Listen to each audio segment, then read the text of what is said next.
क्या आपने कभी सोचा है कि आज की डेट में आपकी स्किन टोन या जहाँ पर रहते हैं कैसे डिसाइड कर सकता है कि आपकी ज़िंदगी कैसी चलेगी। इमेजिन करो एक लड़की जिसके सपने आसमान को छू देने वाले थे पर उसके रंग की वजह से उसके पंखों को कुचल दिया जाता है, या एक लड़का जो अपने टैलेंट से दुनिया को बदलना चाहता है लेकिन उसके रंग के कारण उसके रास्ते में एक दीवार बन जाती है। ये सिर्फ कहानियाँ नहीं है दोस्तों, यह है हमारे इंडिया की हकीकत। दोस्तों, आपका स्वागत है इस वीडियो में जहां हम बात करेंगे एक ऐसी समस्या की जो हमारे भारत में बहुत गहराई से फैली हुई है। रेसिज्म यानी नफरत या भेदभाव, वो भी दोस्तों रंग के आधार पर। हम देखेंगे इसका इतिहास जो कि बहुत पुराना है और कैसे ये आज के इंडिया के पुरुषों और महिलाओं को इफ़ेक्ट कर रहा है। तो चलिए शुरू करते हैं एक ऐसी यात्रा जहां हम रियल लाइफ उदाहरण लेंगे और सिस्टमेटिक इश्यूज़ के बारे में बात करेंगे। तो उसके लिए दोस्तों बने रहिएगा इस वीडियो में। क्या आपने कभी सोचा है कि आपकी स्किन टोन की वजह से आपकी लाइफ में क्या क्या बदलाव आ सकते हैं? क्या आपको पता है कि हमारे देश में एक वक्त था जब आपका रंग या आपकी जाति आपका फ्यूचर डिसाइड करती थी? चलिए हम इस कहानी के पन्नों को खोलते हैं। पहले बात करते हैं इतिहास की। भारत में रेसिज्म का एक बड़ा हिस्सा है कास्ट सिस्टम से जुड़ा। ये सिस्टम जो कि सेंचुरीज पुराना है, लोगों को रंग और जाति के आधार पर डिवाइड किया। अपर कास्ट जो कि ज़्यादातर घर में रहते थे उनका रंग गोरा रहा, जबकि लोअर कास्ट जो कि धूप में काम करते थे उनका रंग काला हो गया। ये तो सिर्फ शुरुआत थी दोस्तों। फिर आए ब्रिटिशर्स जिनके साथ आया एक नया कॉन्सेप्ट, वाइट सुप्रीमेसी। उन्होंने हमें ये सिखाया कि गोरा रंग पावर और वेल्थ का प्रतीक है। ये कॉलोनियल इन्फ्लुएंस ने हमें एक तरह की माइंडसेट दे दी जहाँ हमने अपने ही लोगों के साथ भेदभाव करना शुरू कर दिया। बॉलीवुड जो कि हमारे देश की मैक्सिमम जनता को इन्फ्लुएंस करता है। बॉलीवुड ने हर बार ये दिखाया कि fair is beautiful. Think about it, hero और हीरोइन मोस्टली गोरे रंग के।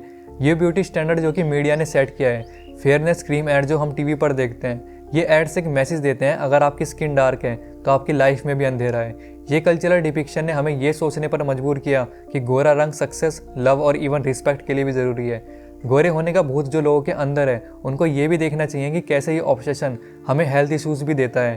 तो दोस्तों, ये जो हमने देखा ये सब हमारी सोसाइटी में कैसे जड़ बनाए हुए है। ये तो सिर्फ एक छोटी सी झलक है। हमारा काम है कि हम इन स्टीरियोटाइप्स को चैलेंज करें और अपनी सोसाइटी को एक बेटर प्लेस बनाएं जहाँ रंग या जाति कोई बैरियर ना हो।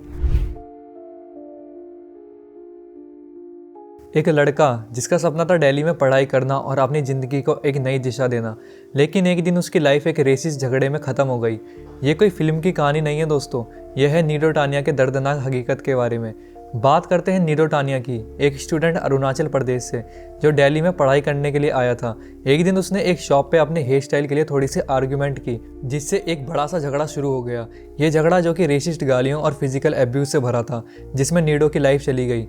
ये इंसिडेंट जो कि 2014 में हुआ, इसने हमें एक हार्श रियलिटी दिखाई कि नॉर्थ ईस्ट के लोगों के साथ कैसे भेदभाव होता है। अब बात करते हैं डिस्क्रिमिनेशन की। कॉमन वर्ड्स जैसे कि चिंकी या मोमो नॉर्थ ईस्ट के लोगों के लिए रोजाना की ज़िंदगी का हिस्सा बन गए हैं। ये वर्ड्स उनकी एजुकेशन, हाउसिंग और एम्प्लॉयमेंट अपॉर्चुनिटीज़ को इम्पैक्ट करते हैं। मेन स्ट्रीम इंडिया में नॉर्थ ईस्ट के लोगों को आउटसाइडर समझा जाता है, जिससे उन्हें रेंट देने में मुश्किल होती है या जॉब इंटरव्यूज़ में रिजेक्ट किया जाता है बस उनके रंग रूप की वजह से। Womens from the north east face करती हैं एक तरह की चुनौती, उन्हें सेक्सुअली ऑब्जेक्टिफाई किया जाता है, उन पर हैरेसमेंट का खतरा हमेशा रहता है। कॉमन है कि उन्हें प्रोस्टिट्यूट्स या ड्रग यूजर्स के लेबल लगा दिए जाते हैं बस उनके लुक की वजह से। ये स्टीरियोटाइप्स दोस्तों उनके डेली लाइफ को एक्सट्रीमली डिफिकल्ट बनाते हैं, जैसे कि सभी जगह पे उन्हें एक्स्ट्रा केयरफुल रहना पड़ता है या पब्लिक ट्रांसपोर्ट में ज़्यादा से ज़्यादा हैरेसमेंट का शिकार होना पड़ता है। एक क्रीम जो आपसे वादा करती है कि आपकी ज़िंदगी बदल देगी, लेकिन असलियत में ये आपकी हेल्थ को ख़तरे में डाल सकती है। और फिर बॉलीवुड जो हमें ये सिखाता है कि फेयर इज़ ब्यूटीफुल। क्या ये हमारी असली ब्यूटी स्टैंडर्ड है? पहले बात करते हैं फेयरनेस क्रीम इंडस्ट्री के बारे में। ये इंडस्ट्री जो कि लोगों को मैनिपुलेट करती है कि आप भी बहुत जल्द पा सकते हैं फेयर स्किन बस अपना प्रॉफिट बढ़ाने के लिए। हमें ये दिखाती है कि गोरा रंग ज़िंदगी को चेंज कर सकता है। लेकिन दोस्तों, ये एड्स ना ही सिर्फ कलरिज्म को प्रमोट करते हैं बल्कि हेल्थ इश्यूज़ भी ला सकते हैं। इंग्रेडिएंट जैसे कि मरकरी जो कि इन क्रीम्स में यूज़ होती है, कैंसर जैसी बीमारियों का रिस्क बढ़ा देती है। ये तो एक सच है कि हम अपनी स्किन टोन को चेंज करने के चक्कर में अपनी हेल्थ को खतरे में डाल रहे हैं। एक महिला जिसके सपने बहुत बड़े हैं लेकिन वो जॉब अपॉर्चुनिटीज़ से बाहर है बस इसलिए क्योंकि उसका रंग थोड़ा सा डार्क है। इंडिया में दोस्तों एक बड़ा परसेंटेज महिलाओं का जॉब मार्केट में नहीं है और ये पॉसिबली डिस्क्रिमिनेशन की वजह से है।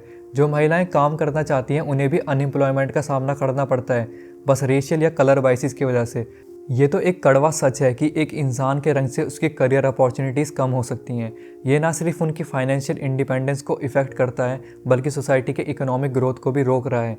स्ट्रेस और डिप्रेशन ये सब कॉमन हो जाते हैं दोस्तों उन लोगों के लिए जो डेली बेसिस पर रेसिज्म या कलरिज्म का शिकार होते हैं। ये तो एक साइलेंट किलर की तरह है जहाँ लोग खुद को कम समझने लगते हैं या अपनी आइडेंटिटी को क्वेश्चन करते हैं बस इसलिए क्योंकि सोसाइटी उन्हें एक्सेप्ट नहीं करती। पहले बात करते हैं दोस्तों अफ्रीकन्स के बारे में। अफ्रीकन स्टूडेंट्स या रेसिडेंट्स जो यहाँ एजुकेशन या काम करने के लिए आते हैं उन्हें बहुत बार रेसिज्म का सामना करना पड़ता है। मॉब अटैक्स जैसे कि ग्रेटर नोएडा में हुआ, ये सब तो सिर्फ एक छोटी सी झलक है। ये अटैक्स उनके खिलाफ रेशियल स्टीरियोटाइप्स की वजह से होते हैं जहाँ उन्हें क्राइम या ड्रग्स से जोड़ दिया जाता है।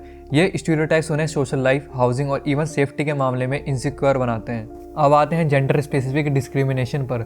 डार्क स्किन टोन वाली महिलाओं के लिए ज़िंदगी और भी मुश्किल है। उन्हें सेक्सुअलाइजेशन और हैरेसमेंट का एक्स्ट्रा डोज मिलता है। डार्क स्किन वुमन को ज़्यादा दहेज के लिए कहा जाता है या परिवार के इवेंट से दूर रहने को कहा जाता है बस उनके रंग रूप की वजह से। ये सब उनकी सेल्फ एस्टीम और अपॉर्चुनिटीज़ को बहुत इफेक्ट करता है।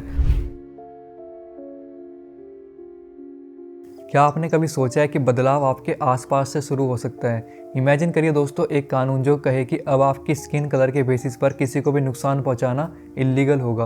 पहले बात करते हैं दोस्तों लीगल फ्रेमवर्क्स के बारे में। इंडियन पीनल कोड में एक अमेंडमेंट किया गया है सेक्शन 153C के तहत जो कि स्पेसिफिकली रेशियल डिस्क्रिमिनेशन को कम करने के लिए है। ये कानून ये वादा करता है कि अगर कोई भी व्यक्ति या ग्रुप रेशियल गालियों या एक्शंस के थ्रू किसी को भी नुकसान पहुंचाने की कोशिश करता है तो उनको लीगल कंसिक्वेंसेस का सामना करना पड़ेगा। ये तो एक बड़ा कदम है हमारी जुडिशरी की तरफ से कि अब हम लीगली भी रेसिज्म के खिलाफ लड़ाई लड़ सकते हैं। हमने देखा है कैंपेन जैसे डार्क इज़ ब्यूटीफुल जो कि लोगों को एजुकेट करता है कि ब्यूटी के लिए कोई रंग ज़रूरी नहीं है। फिर कलर मी राइट जैसे इनिशिएटिव्स जो कि कलरिज्म के खिलाफ अवेयरनेस बढ़ाने में हेल्प करते हैं। ये मूवमेंट्स कल्चरल चेंज को प्रमोट करते हैं जहाँ लोग एक दूसरे को उनकी क्वालिटीज़ के बेसिस पर जज करते हैं ना कि एक दूसरे के स्किन टोन के बेसिस पर। दोस्तों हमने आज एक बहुत ही अहम टॉपिक पर बात की, रेसिज्म का इन्फ्लुएंस और इम्पैक्ट कैसे जड़ बनाए हुए हैं इंडिया में। हमने देखा कैसे हिस्टोरिकल, कल्चरल और मीडिया इन्फ्लुएंसेस ने ये प्रॉब्लम को बढ़ाया है और कैसे हमारी सोसाइटी, इकोनॉमी और इंडिविजुअल लाइफ्स को इफेक्ट करता है।